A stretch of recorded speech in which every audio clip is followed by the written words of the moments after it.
You know, it's beautiful. It's beautiful. What? What's beautiful? I see myself in this huge white castle with knights standing beside me. I'm so excited for the presidential election. Whatever.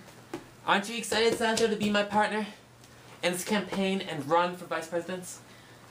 No, not really. I just want an island where I spend my old age living according to Cicero's ideals, you know. Really? You don't want to be famous and gain power over other territories? If you become a VP, you will gain respect more than a knight, and people will devote their lives toward your majesty. I don't want people to respect me because of my status in public. My skills are enough to make me competent and capable to achieve anything. Right! But becoming a VP is not a bad idea. You can practice your skills more efficiently. If I will be elected as president, I will build a castle, a White House, where I can enforce new laws and build cavalry against the Duke. This priest is ridiculous. Can you help me buy an island at least? Of course, my friend. I'll lace my knights with silvery armor and will provide them with swords and spears to fight with any obstacle they encounter in conquering the island. But first, I want to be a president to enforce my plans. Alright, as long as I get an island. Cut.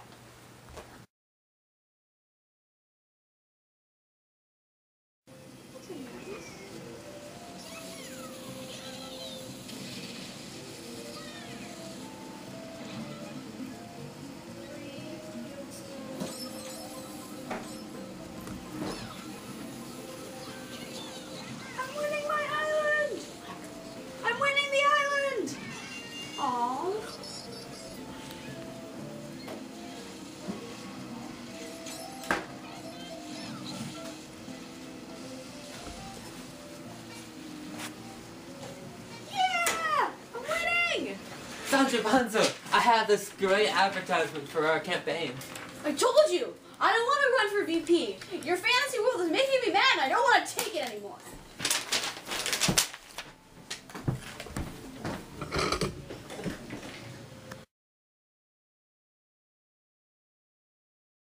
That's okay, I can just take the last one. Alright, Master. I guess I can be your VP candidate. Are you positively sure? Yeah, as long as I get my island after and you're sure I'm going to have lots of power. I promise you, you will have all that you desire if you follow me. Sounds like a good plan. The great Don Quixote.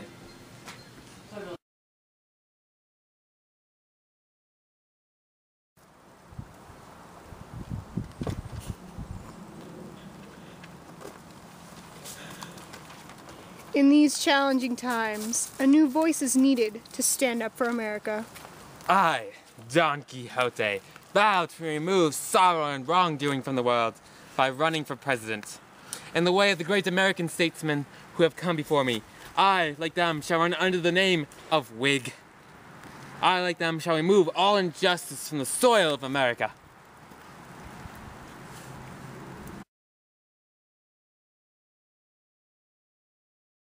The Don is courageous, fearless, and noble. I have fought many fierce enemies and terrible enchanters in the name of justice.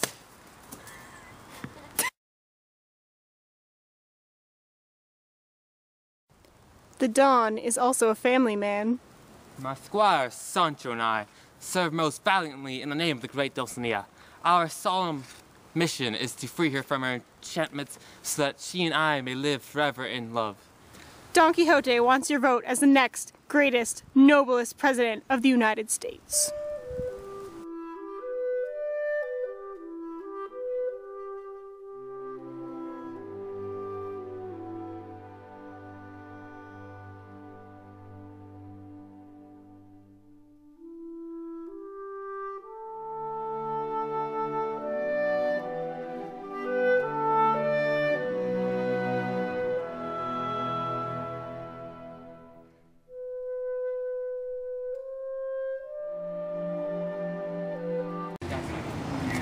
This is the Fabricated News Network.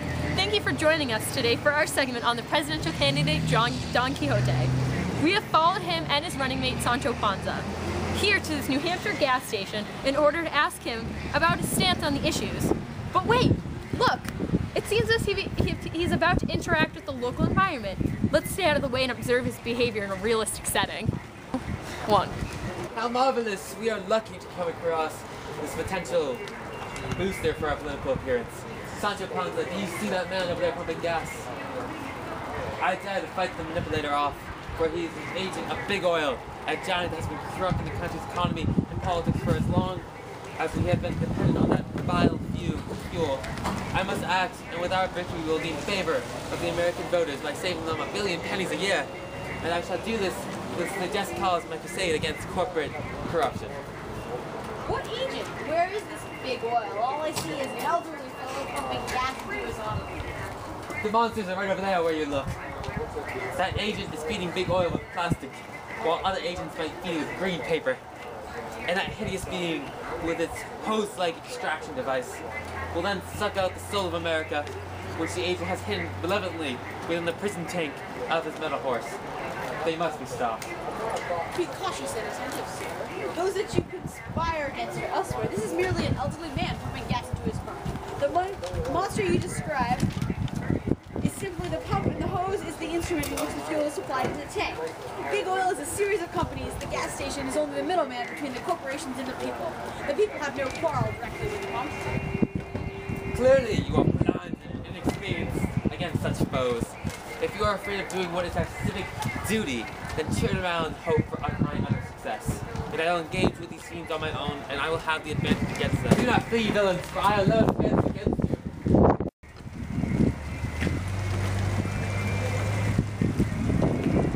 One. Cowardly being! You soul-sucking monstrosity!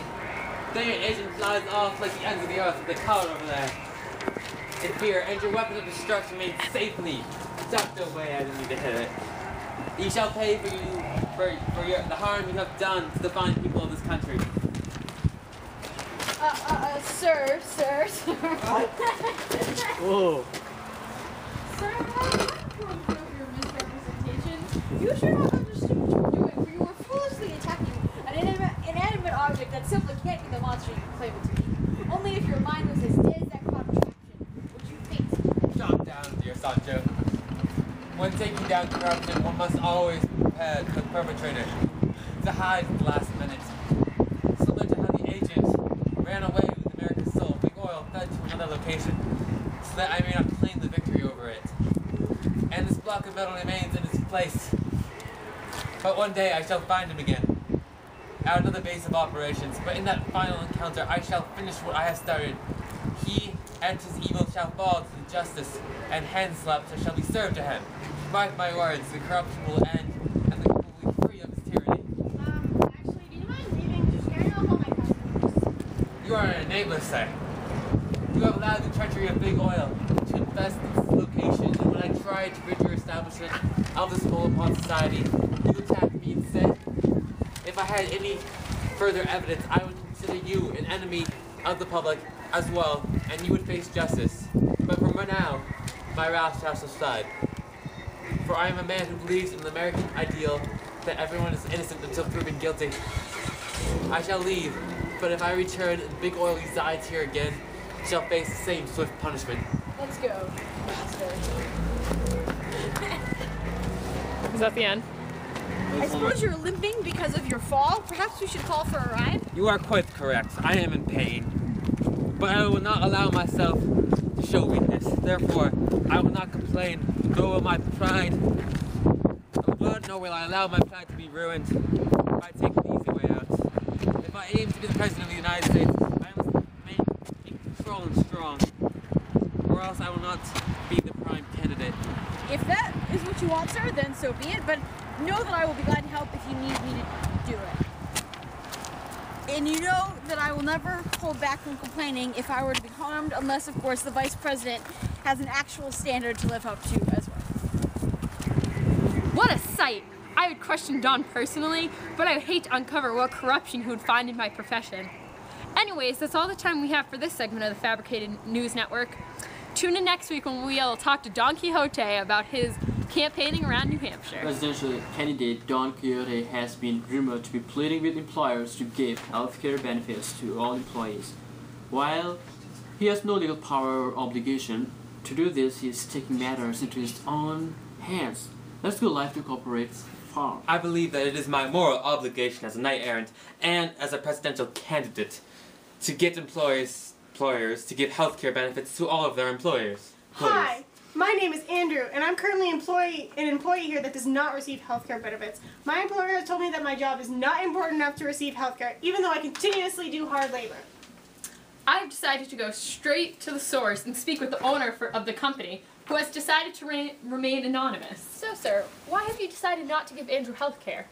He doesn't get his job done correctly. You should be happy I don't fire him. Sir, this does not seem right at all. And as a potential leader of this fine country, I find it in my obligation to stop such acts of horror.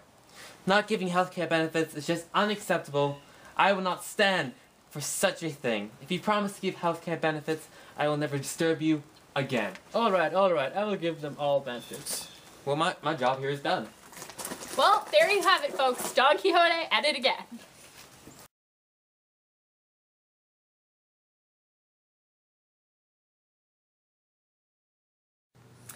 You may remember the story of Don Quixote, the presidential candidate who talked a big business owner into extending health care to all employees. Well, we have decided to check up with one of those employees. Hello, your name is Andrew, correct? Yes. Has Don Quixote affected your life, and will you be voting for him? No, he made things worse. I didn't receive health care. I received a notification saying I was fired for not properly carrying out my duties. I would never vote for Don Quixote. Well, there you have it, folks.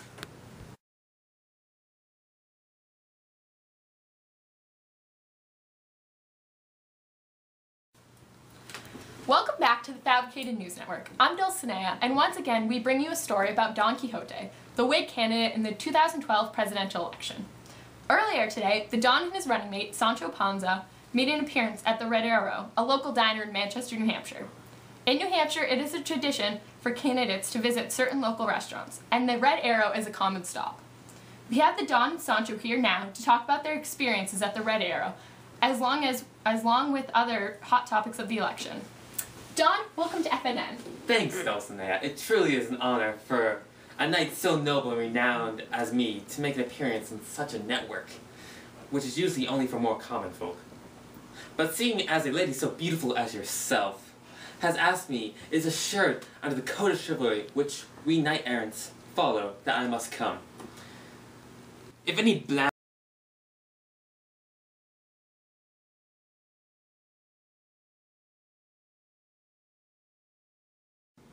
Sancho, why do you too seek to deceive me? Has my reliable squire been bought out by this network, or even worse, by a political opponent who in jealousy dares to grab what is so rightfully and justly mine?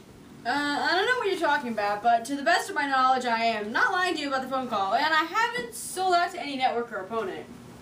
Listen not to what he says, fair Dulcinea. He must not know what he speaks, otherwise he would not show such ungrateful impunity to one such as myself, who has chosen him a common farmer, to share in my honor and fame and political duty, and has so graciously agreed to offer him an island or territory for his troubles, which at this time do not seem to be greatly numerous. Okay, whatever. Let's get back to the interview. As would please you, Dulcinea, my task is to follow your every whim to completion. Okay, Don Quixote.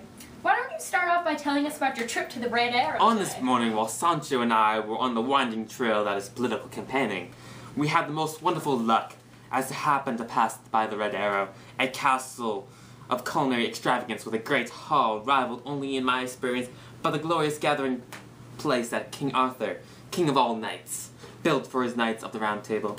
It commands the respect and patronage of all within the kingdom of Lowell, well beyond. Well, I wouldn't go that far. The Red Arrow is a great diner, but... Pardon my forward remarks, kind maiden, but the Red Arrow is not a diner. It is a fine hall, the finest in the land, gracing passerbys with its noble brick visage and neon emblem, which glows with the orange light of such sunsets as knight-errants alone know. For my kind are commanded by our code to travel all day, and sleep outside amongst nature's glory. No, the Red Arrow really is a diner. It's a common city diner. Granted, they have really good food, but nonetheless, it's diner food. Ah, my lady, you must Palate. not have That's so delicate. befits your noble grace.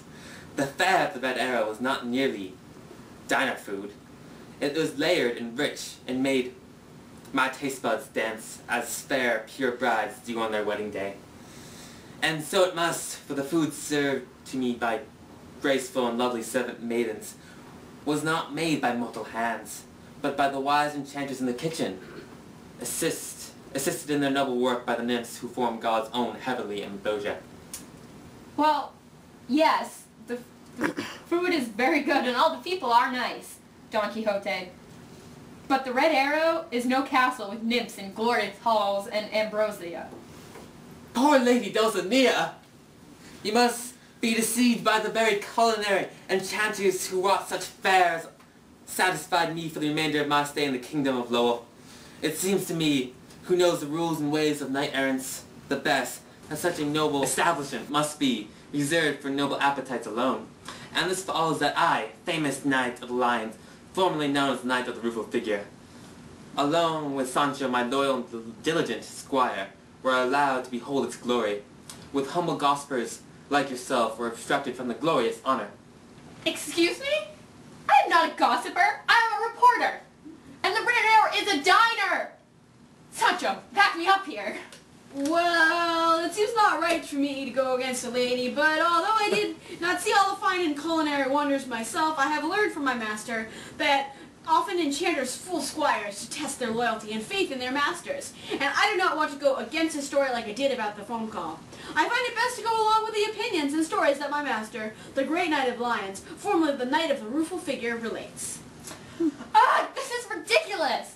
How can either of you pretend to be honest and intelligent candidates in this race if you can't even see a diner as a diner? Fine lady, it is not fitting of a maiden of your statue to be... Mislost my spot. Fine lady, it is not fitting to maiden of your stature to be embarrassing herself with such fits of emotion. Sancho, I think it is time that we give the fine Dulcinea a few moments to compose herself, for as a knight-errant, it is my job to protect every lady's image and happiness. Alright, let's go. Wait! Where are you going? You didn't answer any of the real questions! Very well. Fine.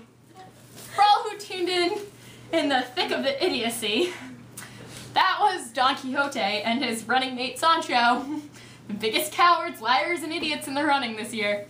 This is Dulcinea reporting for the Fabricated News Network. I'll see you next time when we get some real candidates to interview. Welcome to Fabricated News Network. I'm Marvin Falswood. We have just received breaking news of a massive breakout of Guantanamo. The method of the break-in is unclear, but officials reported that the break-in occurred during the visit of several presidential candidates. Although unconfirmed, officials fear an assassination attempt is possible. We go live now to scene. Over to you, Dulcinea. Phil, did you got the keys of your award? Is that your ready sign? Thanks, Marvin. I'm here outside Guantanamo Bay, where it is unclear just exactly what is going on. There seems to be pandemonium after a mass breakout occurred this morning, but no one, including top prison officials, can figure out exactly how. Let's ask someone over here. Oh, look! Our Whig Party candidate, Don Quixote, and his running mate, Sancho. Hello, good sirs. I wonder if you could tell Fair me... lady Dulcinea, how I have longed to gaze upon your beauty. Fear not, great lady, I shall soon free you from the grievous enchantments that are upon you. Oh, not this again. Actually, sir, I wondered if you could tell me about the pandemonium here. Do you know who released the prisoners? Why, certainly, great lady, it was I, acting most nobly and courageously in your name. What? Why? Well, I was visiting here as part of my campaign. Apparently, it is traditional for great American politicians to visit famous places during their campaign. Last week, I even visited a castle. Anyways, as we toured the facility, some of the prisoners spoke to me. I asked one what his crimes had been, and he replied, "Only a great love of my country." The others replied similarly, saying, "Only a love of great things, and only a wish to die for my God." With the consultation of my squire, I decided that such nobles could not be imprisoned. Such grievous injustices against freedom are something I will destroy when I am president. you know? But anyway, I unlocked the cells while our tour guide was distracted, so that these wrongfully imprisoned men could be released. I don't think that was a good idea. How could you let him do this? Me? I tried to stop him. I told him that they might not be the kind of people who deserve freedom, but did he listen to me? No way. All I got was you just don't understand these things, Sancho. All I wanted was to be vice president, and I ended up getting roped into this silly mess. Well, I'm sorry you feel that way, Sancho. Now that we know the cause of the breakout, let's go back to Marvin and the... Same. Let's pause there and Pause. let's take a... Me? I tried to stop him. I told him they might not be the kind of people that deserve freedom. But did he listen to me? No way. All I got was you don't understand these kinds of things, Sancho. All I wanted was to be vice president, and I ended up getting roped into this silly mess. Well, I'm sorry you feel that way, Sancho. Now that we know the cause of the chaos, let's go back to Marvin and the... What's going on here? I'm just conducting an interview, officer. No, I mean him. I just heard him say, free the prisoner. Why, yes, I felt it was my great solemn duty to do so. Yeah, buddy, that's great. But it's also federal crime. You are going to jail. No! No! And we're being arrested! Well, it seems as the future of this Whig Party candidate is somewhat in jeopardy. Until we hear more, let's go back to Marvin in the studio. Thanks for the breaking news, Dulcinea. I guess won't be hearing from the Don anytime soon. Thanks to our viewers for tuning in. See you next time.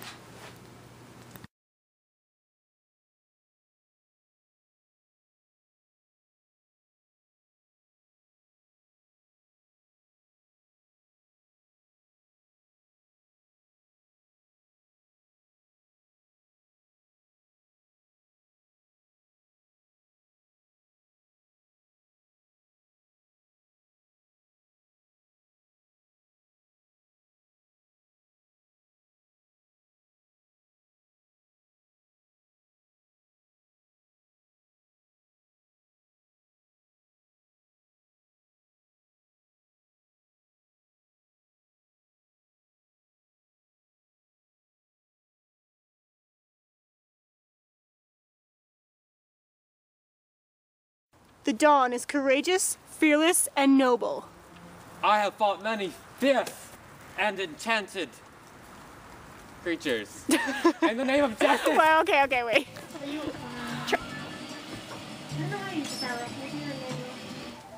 Oops. It's beautiful. It's beautiful. What do you see now? I see myself in this huge white castle with knights standing beside me. I'm so excited for the presidential election. Oh. Aren't you excited, Sancho, to be my partner in this campaign as running for vice president? No, not really. I just want an island where I spend my old age according to Cicero's ideals, you know. Really? You don't want to be famous and gain power over other territories? If you become a VP, you will gain respect more than a knight and virgins. Ha! I beat you. Go on, continue. Will devote their lives towards your majesty. Actually, we can't say virgins. Don is also Don is also a family man. My squire and I, Sancho, serve honorably in the name of the great Dulcinea. Our solemn duty to her is to free her from her enchantress. I'm sorry. The Don is also a family man. Squire Sancho and I serve most honorably in the name of the great Dulcinea. Our solemn duty is to free her from her enchantments, so that she may live in eternal love. The Don is also a family man. What a sight! I would question the Don personally, but I would hate to uncover what corruption he would find in my profession. Anyways, that's all the time we have for this segment of the Fabricated News Network. Tune in next week where we will talk to Don Quixote's curate and barber for a further investigation into the character of this candidate. 2, 1. How marvelous! We are lucky to come across this potential booster for our political I think appearance. film this way. 2, 3. How marvelous! We are lucky to come across this potential booster for our political appearance. Sancho Panza, do you see that man pumping gas with another horse over there? I dare to fight that manipulator off. Hold on, Josh, we're just... Do not flee, villains, for I alone advance against you. Dang it. Sorry.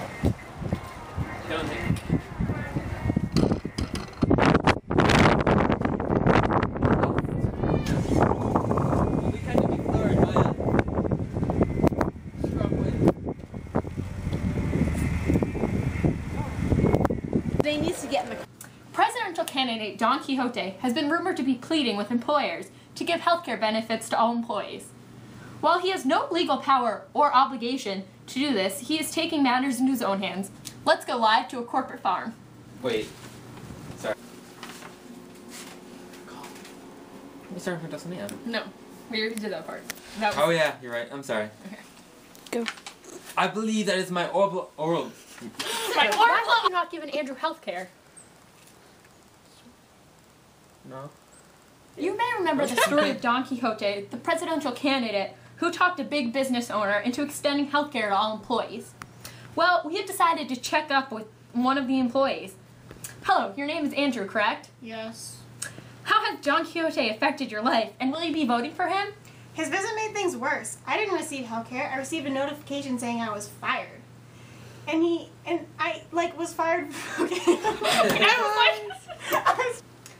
Welcome back to the Fabricated News Network. I'm Dulcinea, and once again, we bring you a story about Don Quixote, the Whig candidate in the 2012 presidential election. Earlier today, the Don and his running mate Sancho Panza made an appearance at the Red Arrow Diner, a local diner in Manchester. Can we go again? On this most glorious morning, while Sancho and I were winding on a trail. Oh my. On a trail. Thanks, Marvin. I'm here outside Guantanamo Bay, where it is unclear just exactly what is going on. There seems to be pandemonium after a mass breakout occurred this morning, but no one, including top prison officials, can figure out exactly how. Let's ask someone over here. Oh look, it's our Whig party candidate, Don Quixote, and his running mate, Sancho. Hello, good sirs. I wonder if you could tell me... Fair lady Dulcinea, how I have longed to gaze upon your beauty. Fear not, great lady, I shall soon free you from the grievous enchantment surrounding you. Oh, not this again. Actually, sir, I wondered if you could tell me about the pandemonium here. Do you know who released the prisoners? Why, certainly, great lady, it was I. Acting most nobly and courageously in your honor. What? Why? Well, I was here visiting as a part of my campaign. Apparently, it is traditional for great American politicians to come visit famous places during their campaigns. Last week, I even visited a castle. Anyways, as we toured the facility, some of the prisoners spoke to us. I asked one what...